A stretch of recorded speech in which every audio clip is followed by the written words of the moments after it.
Thân chào cả nhà, không nên xem chùa đâu đó. Nhớ đăng ký, like, comment để ủng hộ tin nha. Thân chào cả nhà, không nên xem chùa đâu đó. Nhớ đăng ký, like, comment để ủng hộ tin nha. Tên tôi là Hạ Phỉ, tôi lại bị dọa, sắp bay rồi.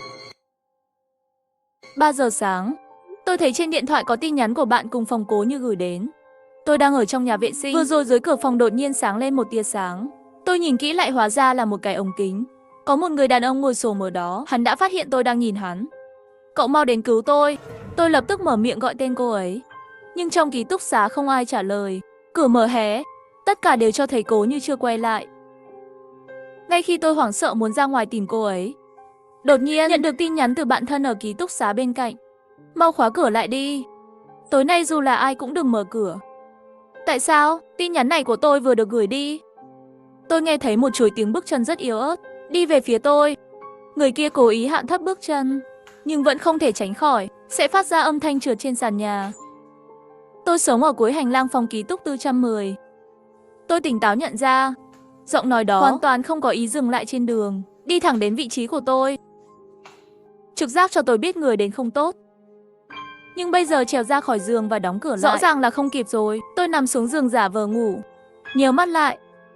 Một cái bóng rất chậm rãi xuất hiện ở cửa ký túc xá. Người kia vẫn còn đang nhỏ nước. Không biết nguyên nhân là gì, hắn đứng ở cửa thì không nhúc nhích. Dường như tôi có thể cảm nhận được tầm nhìn đó rơi vào chính mình. Bị người lạ này nhìn chằm chằm. Hạ Phỉ, tôi vào được không? Tim tôi đập thình thịch. Đây không phải là giọng của Cố Như sao? Theo bản năng tôi muốn trả lời, nhưng khoảnh khắc tiếp theo tôi đột nhiên nhận ra một chuyện rất đáng sợ. Nếu người này là Cố Như, tại sao cô ấy hỏi tôi có thể vào được không? Chóp tay tôi giấu trong chăn, đổ đầy mồ hôi lạnh. Hạ Phỉ, tôi vào được không? Người đó hỏi lại. Lần này tôi có thể xác định đây là giọng của Cố Như, nhưng giọng điệu của cô ấy lại rất u ám. Tôi lại không dám tin nữa. Hạ Phỉ, tôi vào được không? Hạ Phỉ, tôi vào được không? Hạ Phỉ, tôi vào được không? Cô ấy hỏi vô hồn, dường như dần dần mất đi kiên nhẫn. Đột nhiên, có một chiếc xe có đèn trùng cao ở tầng dưới. Tôi kinh hoàng khi thấy, đứng ở cửa là một người phụ nữ tóc dài. Cả người là da bọc xương, tóc ướt xõa trên trán, đang từng giọt đổ nước xuống đất. Tôi không thể nhìn thấy các ngũ quan của cô ấy, nhưng có thể xác định người này không phải là Cố Như. Tôi nằm cứng ngắc trên giường. Tệ nhất là, bởi vì bây giờ vô cùng sợ hãi, tôi không thể kiểm soát hơi thở của mình nữa. Hơi thở của tôi ngày càng khó hơn, cả người đều run rẩy. Cô đang giả vờ ngủ, cô nghe rồi. Người phụ nữ âm thầm cười lên. Vậy thì tôi sẽ vào tìm cô đây. Đừng mà, tôi mất kiểm soát, bật dậy khỏi giường. Tôi lại gặp ác mộng về người phụ nữ kinh dị. Lần đầu tiên mơ thấy người phụ nữ này là tôi, nhắm mắt lại. Không thể giải thích, cảm giác trên khuôn mặt tươi cười đang nhìn chằm chằm vào tôi. Chờ tôi mở mắt, phát hiện miệng của khuôn mặt đó ngày càng lớn hơn, càng ngày càng gần tôi, cuối cùng biến thành một hố đen cực kỳ đáng sợ. Thức dậy gần nửa tiếng rồi.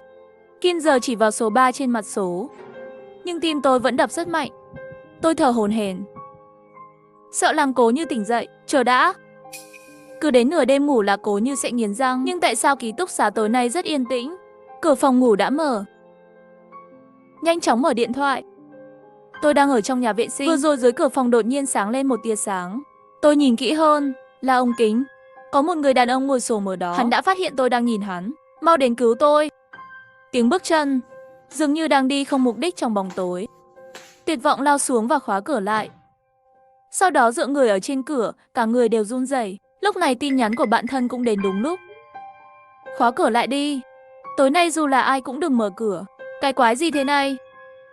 Bạn thân im lặng một lúc, trả lời, cậu có biết chuyện phía sau núi của trường không? Có một cái xác nữ không mặt không? Mặt của xác nữ bị xé ra rồi. Thông tin nhận dạng không thể xác minh, nhưng tôi nghe bạn học phóng viên nói, xác nữ đó trên cánh tay có một vết sẹo nóng rất dài. Những lời phía sau cô ấy gửi đến trong chốc lát. Vết sẹo, cậu biết rất rõ phải không? Phía sau của tôi lạnh toát. 1 tháng trước, tôi đang làm nồi lẩu trong phòng ngủ. Cố Như đi qua người không cẩn thận bị tôi va phải ngã xuống. Cánh tay đập thẳng vào. Lúc đó cô ấy rất đau. Ánh mắt hung ác như muốn xé tôi. Nhưng khi tôi nói đưa cô ấy đến bệnh viện để kiểm tra, ánh mắt cô ấy liền lập tức thay đổi, nói mình không sao rồi bỏ đi. Vết sẹo đó vẫn chưa được chữa trị kịp thời, vì vậy đặc biệt khó coi. Chắc là trùng hợp. Cậu muốn nói điều gì? Tôi trả lời. Là trùng hợp à? Tâm trạng của bạn thân rõ ràng là có chút kích động. Tin nhắn của cô ấy được gửi từng cái một. Cậu không nghĩ là từ khi người phụ nữ đó được tìm thấy sao, Cố Như Như đã thay đổi thành một người khác sao? Cô ta mỗi ngày ngày ngủ đêm ra ngoài, rất là quỷ dị. Cậu không thấy gì cả à? Hà Phỉ, cậu không nghĩ là nếu cô ta bị che mặt sao? Cậu căn bản không nhận ra người này là ai sao? Lời cuối cùng, nó gần như đánh thẳng vào huyết mạch của tôi. Có rất nhiều đêm tôi thức dậy trong giấc mơ, phát hiện Cố Như đứng cạnh giường quay lưng lại với tôi. Tôi hoàn toàn không nhận ra cô ta là ai. Tôi gửi câu này cho bạn thân. Hộp trò chuyện hiển thị đối phương đăng nhập. Cuối cùng cô ấy nói, Hạ Phỉ, tôi sẽ nói với cậu một điều, chuẩn bị đi. Có lẽ cô ta không quay lưng lại với cậu. Cô ta chỉ đưa tóc ra trước mắt. Tôi dường như lập tức nhớ lại đêm hôm đó. Trong phòng ngủ tối, tôi buồn ngủ nhìn bóng lưng của Cố Như. Hóa ra lúc đó cô ta đang bất động nhìn chằm chằm vào tôi. Cô ta giấu mặt sau mái tóc. Sẽ có biểu cảm gì? Quan trọng nhất là tôi có bằng chứng. Tin nhắn từ bạn thân. Nó gần như khắc từng câu vào nhãn cầu của tôi. Cố Như thật sự có thai rồi. Hạ Phỉ, cậu nghe tôi nói, đó là lý do tại sao cô ta kiên quyết không để cậu đưa cô ta đến bệnh viện. Cô ta có thai rồi, nhưng cha của đứa trẻ không chịu nhận. Cô ta không có cách nào cũng không dám để cho người khác biết. Người phụ nữ này bên cạnh cậu bây giờ chắc chắn không phải là Cố Như. Cô ta căn bản không có thai, mà cô ta đến tìm cậu phải có mục đích thầm kín. Tôi nghĩ cô ta đến để giết cậu. Giết tôi, nhưng tôi chưa bao giờ đắc tội với ai cả. Người này rốt cuộc là ai? Tại sao cô ta lại muốn giết tôi? Làm thế nào cậu có thể không có tội với bất cứ ai chứ? Dừng lại một lát, bạn thân trả lời. Bạn trai của Cố Như ngoại tình, không phải là cậu à? Cái gì? Tôi và bạn trai tôi mới bên nhau chưa đầy 1 tháng. Anh ta đến từ trường bên cạnh.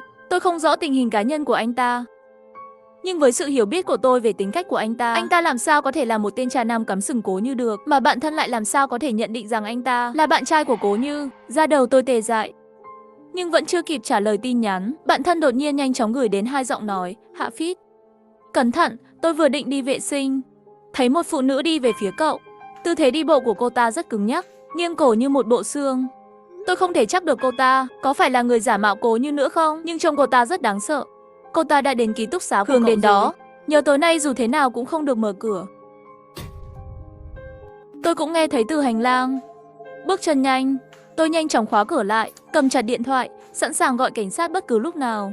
Thật sự là sợ cái gì đến cái đó. Chuỗi tiếng bước chân kia của Nhiên dừng lại trước cửa phòng tôi. Toàn thân tôi giống như đang mộng du. Ước gì bây giờ chỉ là một cơn ác mộng. Đột nhiên, người bên ngoài gõ cửa một cách máy móc. Nhưng mỗi một sức lực đều rất lớn, gần như xuyên qua cửa. Như trong mơ, như đã hẹn mà đến còn có âm thanh nhàn nhã đó. Hạ Phỉ, có thể vào được không? Tôi không dám trả lời câu hỏi này. Giống như một câu thần chú trong một bộ phim kinh dị. Nếu trực tiếp đáp lại, vậy thì bóng ma sẽ đột nhập vào cửa mà không bị ngăn cản. Hạ Phỉ, tôi vào được không? Hạ Phỉ, tôi vào được không? Giọng nói ngoài cửa vang lên hết lần này đến lần khác. Tôi tìm thấy một sợi xích chống trộm để buộc vào cửa. Sau đó từ từ vặn tay nắm cửa. Tiếng động ngoài cửa cũng ngừng lại. Tôi run rẩy mở ra một khe hở nhỏ, đặt mắt lên trên và nhìn ra ngoài. Điều kỳ lạ là không có gì ở hành lang. Tôi không thấy gì trong bóng tối. Chuyện gì vậy? Rõ ràng một giây còn có người ở bên ngoài gọi tôi. Ngay khi tôi nghi ngờ chuẩn bị đóng cửa lại, đột nhiên một con mắt trắng bệch đột nhiên đến gần. Thật là một con mắt khủng khiếp. Bên trong đầy tia máu, tròng đen cực nhỏ. Một con mắt thôi đã để tôi dường như có thể nhìn thấy người ngoài cửa cười lạnh. Tôi hét lên và ngã xuống đất. Mắt nhìn một bàn tay sơn móng tay màu đỏ tươi để mở cửa ra. Từ dưới dây xích chống trộm, lắc mạnh tay nắm cửa. Khoảnh khắc này tôi vô cùng sợ hãi. Tôi chưa bao giờ nghĩ tôi sẽ tận mắt chứng kiến một cảnh tượng khủng khiếp như vậy. Ngay khi tôi sắp ngất đi, tôi nghe thấy tiếng cười quen thuộc. Ha ha, Hạ Phỉ, cậu cũng quá nhát gan rồi. Một cái móng tay làm cậu sợ như thế này. Không biết đánh giá cao móng tay mới làm của mẹ ngày hôm qua. Là giọng của Cố Như. Nghe cô ấy cười có vẻ rất vui. Đùa cậu đấy. Sao còn khóa cửa nữa? Trời sắp sáng rồi, mau để tôi vào và ngủ lại. Giọng nói của Cố Như lập tức lớn lên, giống như giọng nói trầm vừa rồi, chỉ mang theo buồn ngủ thôi. Mau mở cửa ra, nhà vệ sinh có một tên biến thái. Cậu không đi đón tôi cũng thôi đi, còn nhốt tôi ở bên ngoài. Cô có lương tâm không? Ngữ điệu này rất quen thuộc. Đúng là Cố Như, không sai rồi. Trò đùa vừa rồi của cô ấy, nó làm tôi sợ chết khiếp. Cậu bị điên à? Tôi đã mất cảnh giác, vừa mắng cô ta vừa chuẩn bị tháo dây xích chống trộm ra. Nhưng chỉ một giây khi chuỗi chống trộm sắp bị tháo ra, tôi đột nhiên nhớ ra một chuyện. Cố Như cậu ta không phải là dị ứng với keo sao? Người phụ nữ ngoài cửa đang tham lam nhìn tôi, ngón tay sắp mở khóa. Tôi đột nhiên mở miệng. Chờ đã, cái gì đằng sau cậu vậy? Người phụ nữ sửng sốt, xoay người đi, tôi đã nhanh chóng khóa cửa lại. Cô ta cũng nhận ra không đúng, la hét và đập cửa. Nhưng vô ích. Trời dần sáng lên rồi, cùng với những ký túc xá còn lại truyền đến tiếng mở cửa. Tiếng động ngoài cửa cũng dần dần biến mất. Tôi run rẩy đến 8 giờ mới dám mở cửa. Lúc mở cửa, một tờ giấy rơi xuống đất. Tôi nhặt lên xem, tin thấy trên đó viết đừng tin Hồ Hương. Đừng uống những gì cô ta đưa cho cậu. Bên trong có chất gây ảo giác, đêm nay cẩn thận. Hồ Hương là tên của bạn thân tôi. Và chất gây ảo giác. Không biết có phải vì đêm qua thiếu ngủ nghiêm trọng không? Tôi cảm thấy hơi chóng mặt. Ngay lúc này, Hồ Hương cầm một cốc sữa đậu nành nóng và quẩy chiên, đi về phía tôi. Hạ Phỉ, tôi có ngủ được không? Mắt tôi rơi vào cốc sữa đậu nành kia. Không biết từ khi nào, Hồ Hương rất muốn mang bữa sáng cho tôi. Điều làm tôi khó chịu là cô ấy mỗi lần đều ẩn ý buộc tôi phải uống hết sữa đậu nành. Có vẻ như cách đây không lâu, tôi bắt đầu gấp. Ác mộng về người phụ nữ kinh dị. Cậu vừa nhìn gì vào cánh cửa vậy? Cô ấy đã đi tới trước mặt tôi. Không có gì, tối qua ngủ không ngon, hơi chóng mặt. Hồ Hương đưa bữa sáng cho tôi. Nhìn bữa sáng này tỏa ra hương thơm quyến rũ. Bây giờ khẩu vị của tôi chảy nước miếng. Ăn đi, tôi đã xếp hàng lâu lắm. Dưới cái nhìn của cô ấy, tôi uống hết sữa đậu nành một hơi. Sau khi Hồ Hương rời đi, tôi lập tức chạy vào nhà vệ sinh, kéo cổ họng để phun ra mọi thứ trong dạ dày sạch sẽ. Tôi để lại cốc sữa đậu nành, chuẩn bị đến bệnh viện làm xét nghiệm. Làm sao cũng không hiểu được chuyện gì đang xảy ra vậy. Hồ Hương muốn hại tôi. Bạn cùng phòng của tôi không phải là bạn cùng phòng thực sự của tôi, và cô ta cũng muốn giết tôi. Thật lố bịch. Thật là lố bịch. Ngay khi tôi chuẩn bị rời khỏi nhà vệ sinh, tôi đột nhiên nghe thấy một cô gái rất lo lắng đang gọi điện thoại. Mẹ, con xin mẹ đấy, con thực sự muốn về nhà. Bạn cùng phòng của con không thể chịu đựng được khi về nhà. Tôi thực sự sợ rằng người phụ nữ đó lại xuất hiện. Đêm qua con khát nước, ra khỏi giường uống nước. Khi con đứng bên giường, một đôi tay vươn ra từ dưới gầm giường, ngay lập tức nắm lấy mắt cá chân của con. Mẹ, những gì con nói đều là sự thật. Không phải con không muốn đi học. Con nói thật đấy, mẹ. Điện thoại rõ ràng đã bị cúp. Cô gái khóc trong tuyệt vọng. Sao không tin con? Sao không tin con? Tại sao mẹ lại sinh ra con? Tim tôi đập nhanh hơn. Tôi nhận ra, cô gái này chính là nhân chứng đã tìm thấy thi thể của cô gái phía sau núi. Ngày đó, cô ấy đang đi dã ngoại với bạn cùng phòng. Vô tình phát hiện ra một hòn đá, phía sau hình như có người. Cô ấy đi qua nhìn. Một bàn tay trắng bệch, mà chủ nhân của bàn tay đã sớm đấu tranh thất bại, đập vào cái cống đó. Ngay lập tức, cô gái lại giống như bị cái gì đó đánh trúng. Cười lên. Cô ấy nghiêng cổ, nói chuyện với chính mình. Tối nay tôi sẽ trốn trong tủ. Tôi xem bạn sẽ tìm tôi ở đâu. Muốn giết tôi phải không? Đến đây, tôi đợi cô. Cô ấy đi thẳng ra ngoài như xác chết. Ngay khi cô ấy đi ngang qua tôi nắm lấy cánh tay cô ấy. Cô ấy hét lên, nhìn thẳng vào tôi. Bạn làm gì vậy? Tôi lúng túng rút tay lại. Có vẻ như vừa nãy cô đã mất hồn. Tự nhủ bàn tay dưới gầm giường là gì vậy? Tối qua tôi cũng gặp phải chuyện rất kỳ quái. Chúng ta có thể trao đổi một chút không? Bạn cũng vậy, bạn cũng gặp rồi. Nữ sinh dường như nắm được sợi dây cứu mạng cuối cùng. Nói nhanh nói cho tôi biết. Kể từ khi cô ấy phát hiện ra thi thể đó, một loạt những điều kỳ lạ xảy ra xung quanh. Nửa đêm cửa sổ sẽ mở ra. Dưới giường có rất nhiều tóc. Trên quần áo sẽ xuất hiện vết chảy xước giống như vết mèo cào. Khóa cửa không nghe lệnh. Sáng sớm sẽ đột nhiên có cái gì đó va vào cửa. Sẽ có tiếng động lớn. Nhưng thứ này cũng quên đi. Đáng sợ nhất là người phụ nữ đó. Gần đây cô ta đã đến với tôi. Cô gái tuyệt vọng kêu lên. Tôi có thể cảm thấy cô ta đang ngủ với tôi. Cô ta đang nhìn tôi trong bóng tối. Cô ta luôn ở đây.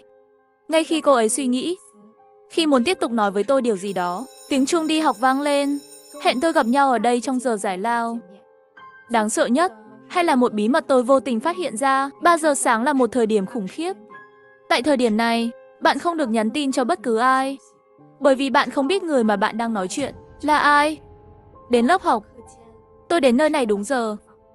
Nhưng tôi đợi bên trái hay bên phải, đến với hình bóng của cô gái. Ngay khi tôi tưởng cô ấy bỏ lỡ cuộc hẹn, khi chuẩn bị trở lại tòa nhà giảng dạy, đột nhiên nghe thấy một tiếng hét. Ngay sau đó các bạn học vây xung quanh, đang đi về một chỗ. Trực giác cho tôi biết có chuyện lớn xảy ra. Tôi cũng nhanh chóng đi theo phía sau. Trên mái nhà, mấy cô gái đang yếu ớt ngồi xổm trên mặt đất nôn khô. Trên hàng rào có rất nhiều người. Có người nhảy lầu.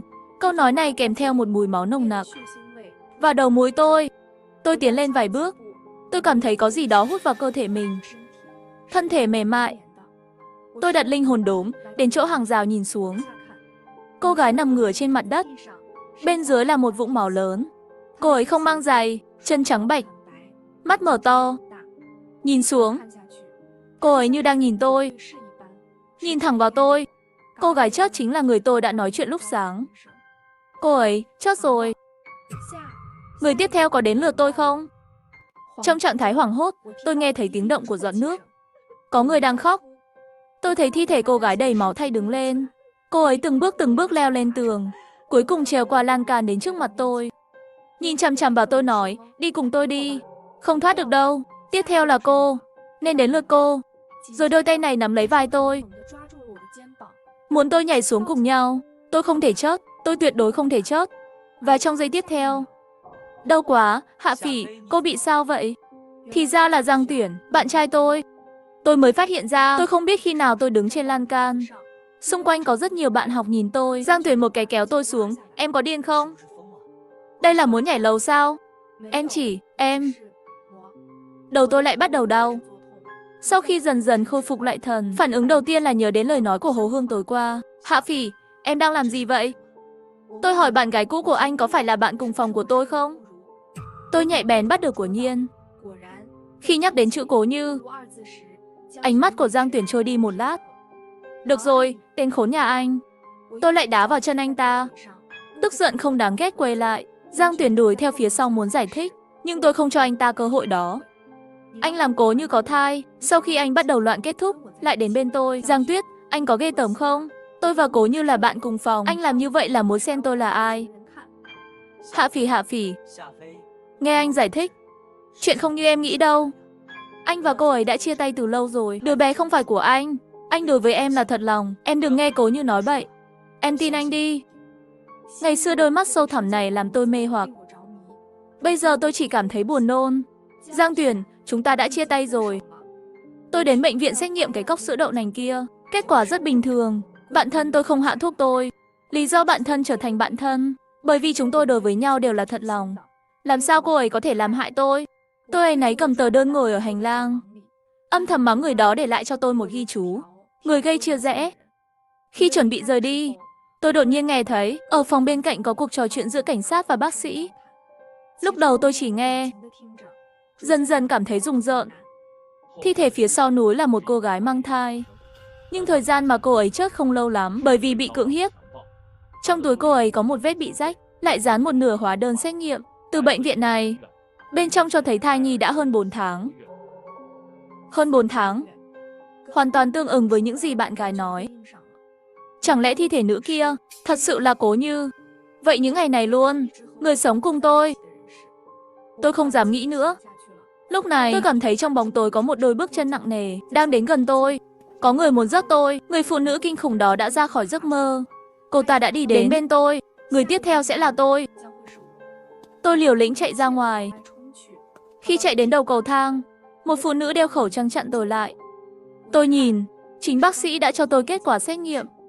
Chạy vội như vậy làm gì? Điện thoại để quên rồi. Cầu thang trống rỗng vang vọng giọng nói dịu dàng của cô ấy. Dáng vẻ người phụ nữ cao, gầy có chút quá đáng. Mùa hè lớn, cô ấy ăn mặc kín như bưng. Cảm ơn. Tôi sửng sốt nhận lấy, sau đó xoay người vội vã đi xuống cầu thang. Cầu thang này hình như rất dài. 4 tầng, tôi thở hổn hển. Ngay khi khó khăn lắm mới đến tầng 1, đột nhiên tôi nhìn thấy một bóng người quen thuộc. Đồng tử của tôi đột nhiên co lại. Người mặc áo khoác trắng. Người phụ nữ đang cười và nói chuyện với một đồng nghiệp. Không phải là bác sĩ tôi vừa gặp sao? Nhưng từ trên lầu xuống chỉ có một cầu thang này. Tôi là người duy nhất trên đường đi. Cô ấy xuất hiện ở đây khi nào? Điều kỳ lạ hơn là cô ấy rõ ràng đã nhận được cú sốc của tôi. Đôi mắt sợ hãi. Cũng chỉ là nhìn tôi một cái kỳ lạ. Không biết tôi đã cố gắng rời đi. Tôi đứng yên tại chỗ. Áo đã ướt đẫm mồ hôi. Vì vậy cô bác sĩ mà tôi liên lạc là ai? Đêm lặng lẽ đến.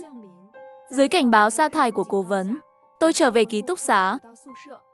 Bạn học nói với tôi Cố Như mất tích rồi. Gần đây có nữ sinh phát hiện nhà vệ sinh có nam giới nhìn trộm.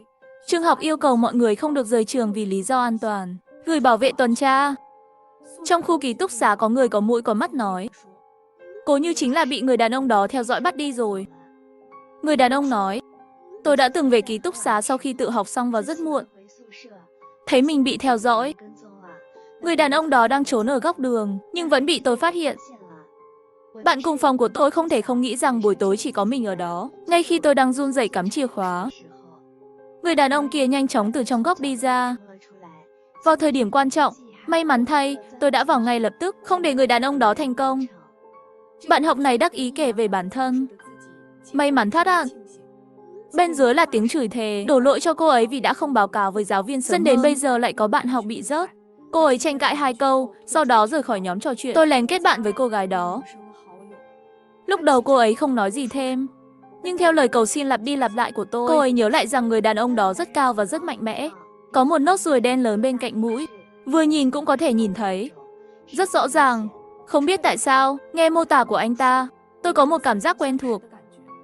Một người đàn ông cao lớn mạnh mẽ, có một nốt ruồi đen lớn bên cạnh mũi. Người này hình như có chút quen thuộc. Nhưng tôi đã thấy nó ở đâu? Tôi nằm trên giường với đôi mắt mở to. Những gì xảy ra trong ngày khiến tôi không thể ngủ được. Đồng hồ tích tắc qua. Chờ tiếng chuông chậm lại vang lên. Tôi chợt nhận ra đã 3 giờ rồi. Ban ngày nữ sinh còn cảnh cáo tôi. Đó là một thời điểm khủng khiếp. Đừng gửi tin nhắn cho bất cứ ai vào giờ này. Bởi vì tôi không biết người đối diện điện thoại là ai. Tinh thần tôi dần dần căng thẳng. Đúng lúc kim đồng hồ chỉ đến 3. WeChat của tôi thêm vào một tin nhắn từ một người bạn thân. Tôi lại thấy người phụ nữ kỳ lạ đó. Cô ấy đang đi về phía ký túc xá của cô. Lần này cô ta có một con dao. Tôi cảm thấy như mình đã chết. Cố Như là trả thù bạn một lần nữa. Trả thù vì đã cướp bạn trai của cô ấy. Trước khi cô ta đến ký túc xá của cậu, cậu mau đến chỗ tôi trốn đi. Ngay sau đó, cô ấy gửi một hình ảnh rất mờ. Trong hành lang tối đen, một phụ nữ mặc đồ đỏ, cứng ngắc đi trên đường. Cô ta đưa tay ra sau lưng, xoay cổ thành một vòng cung khủng khiếp, một con dao giấu sau lưng hắn. Khoảnh khắc tôi nhìn thấy bức ảnh này, một sợi dây căng trong đầu tôi bị đứt. Tôi vội vàng mở cửa. Trong ký túc xá của bạn gái, tôi uống đủ 3 ly nước mới bình tĩnh lại. Bạn cùng phòng của cô ấy vừa về nhà hôm nay. Nói chuyện với cô ấy một lúc, cô ấy nói đi rửa trái cây cho tôi. Tôi đang ngồi trên ghế. Đột nhiên Giang Tuyển gửi cho tôi một tin nhắn. Hạ Phỉ, anh biết gần đây tâm trạng của em không tốt. Anh có thể hiểu. Xin lỗi, anh vẫn yêu em. Anh sẽ luôn ở bên em. Cái gì? Nén đau thương. Tôi vốn muốn trực tiếp block hắn, nhưng ma xui quỷ khiến. Tôi vẫn gửi một dấu hỏi. Giang Tuyển rõ ràng là rất kích động sau khi được tôi trả lời. Tin nhắn của anh ấy được gửi từng cái một. Anh biết mặt em vẫn còn yêu anh. Tình cảm chúng ta bên nhau lâu như vậy, không phải giả. Em cũng có tình cảm với anh. Hạ Phỉ, sau khoảng thời gian này, chúng ta có thể hòa giải được không? Chúng ta sẽ không bao giờ chia tay nữa. Cho đến khi gặp em, anh mới biết thế nào là tình yêu đích thực. Ngày xưa mọi người đều nói anh là đồ tồi. Lúc đó tôi thực sự rất hoang dã, làm tổn thương nhiều cô gái. Nhưng anh hứa với em, anh hoàn toàn chân thành với em. Anh sẽ không bao giờ làm bất cứ điều gì sai trái với em nữa. Tôi không có tâm trạng để nghe anh ta nói. Tôi tập trung gửi tin nhắn. Anh vừa nói cái gì bớt đau thương? Chính là bạn thân em. Hồ Hương, không phải cô ấy bị rớt sao?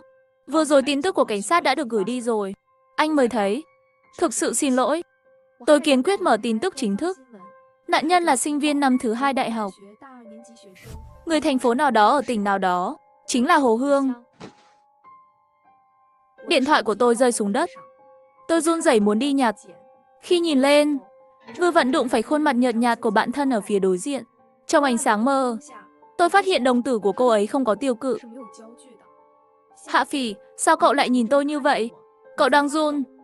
Trong tay cô ấy còn có của anh đào rửa cho tôi, màu đỏ tươi. Nhưng bây giờ trong mắt tôi như người ta viết chói mắt. Người bị rớt vậy mà lại là cô ấy. Vậy từ đầu đến cuối, người phụ nữ kinh khủng ở hành lang cũng là cô ấy. Mọi thứ cô ấy nói với tôi đều là giả. Kẻ muốn rớt tôi không phải là Cố Như, mà là khoảnh khắc này. Tôi lật cái đĩa lên mặt cô ta như điên. Tuyệt vọng chạy về phía cửa. Hồ Hương đuổi theo sau lưng tôi. Tiếng cười của cô ta làm tôi kinh hãi. Tôi mở cửa thành công rồi xông ra ngoài. Điều bất ngờ là hành lang bên ngoài phòng ngủ không còn là hành lang nữa, mà là phía sau trường học. Thời gian đến trong ngày, tôi thấy tôi đang đứng với một người đàn ông đội mũ. Hai người dường như đã xảy ra tranh chấp. Người đàn ông giận dữ nói với tôi: "Không phải cô đã cho tôi ăn súp sao?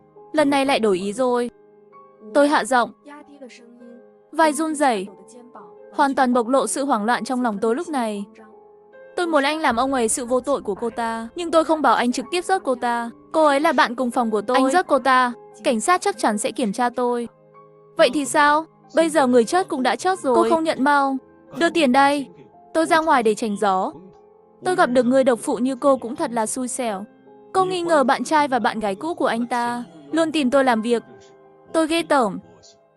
Tôi ghê tởm cái đó dính đến mạng người không phải là anh nữa. Tôi đã nói cô ấy là phụ nữ mang thai. Hãy cẩn thận. Anh vẫn như vậy. Ngươi là một con thú. Tôi là cầm thú. Người đàn ông cười lạnh một tiếng.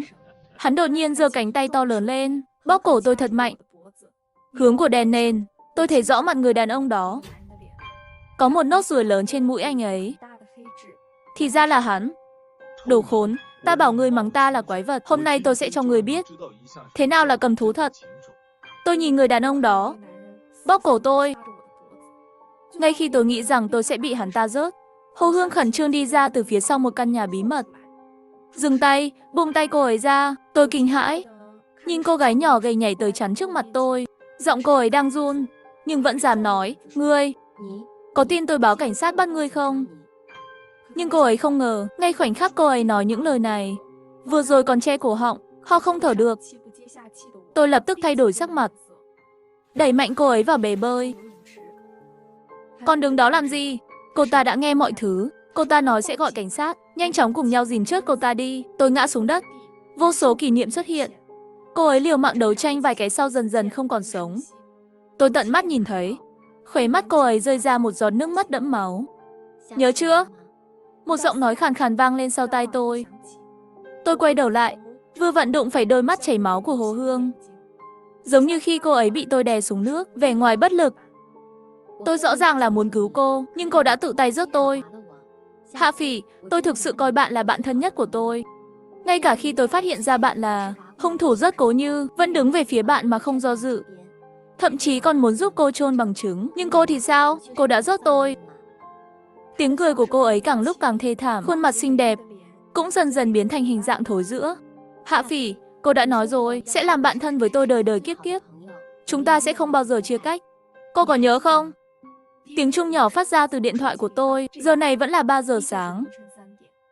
Thời gian đêm nay mãi mãi được cố định trong khoảnh khắc cô ấy đã chết. Kể từ khi Hồ Hương bị rớt, Hạ Phỉ giống như một con người khác, điên cuồng đi uống sữa đậu nành lát sáng mà họ từng ăn cùng nhau. Mỗi ngày một mình trốn trong ký túc xá điên cuồng. Mọi người đều biết cô ấy liên hoàn phải thảm kịch bạn cùng phòng và bạn gái bị rớt. Tình trạng tinh thần có vấn đề. Mọi người đều thông cảm cho anh ấy. Người đàn ông liên tiếp rớt 2 nữ sinh, bị cảnh sát bắt rồi. Chỉ là có chút bất ngờ, hắn đã tự sát rồi, tự mình dùng dao cắt cổ mình. Nghe có vẻ khó tin, nhưng hiện trường vụ án sau khi kiểm tra, chỉ có một mình hắn. Trên dao cũng chỉ có dấu tay của chính hắn. Thật kỳ lạ, nhưng đó là sự thật. Hạ Phi như tìm thấy Hồ Hương và một nhân chứng cho cái xác, lại bị gọi vào phòng thẩm vấn. Cảnh sát nghi ngờ, đã dùng máy phát hiện nói dối khi hỏi cô ấy. Nhưng mọi thứ đều bình thường. Hạ Phỉ không có biểu hiện gì khác thường. Cô ấy không biết người đàn ông đó. Cô ấy và Cố Như không có bất kỳ vấn đề gì. Quan hệ của anh ấy với Hồ Tương luôn rất tốt. Cảnh sát cũng bất đắc dĩ. Cuối cùng Hạ Phỉ chỉ có thể được đưa trở lại ký túc xá và vụ án đầy biến động này. Và cứ thế là xong. Chỉ là không ai để ý thôi. Khoảnh khắc rời khỏi phòng thẩm vấn, khóe miệng Hạ Phỉ nở một nụ cười kỳ lạ. Mở miệng ra và nói: "Hạ Phỉ, chúng ta đã nói là sẽ ở bên nhau cả đời, không bao giờ có thể tách rời. Bạn thân tốt nhất là không bao giờ chia tách. Vĩnh viễn không bao giờ." 3 giờ sáng đêm nay, một nữ sinh mang theo nụ cười đi đến sân thượng, nhảy xuống dưới,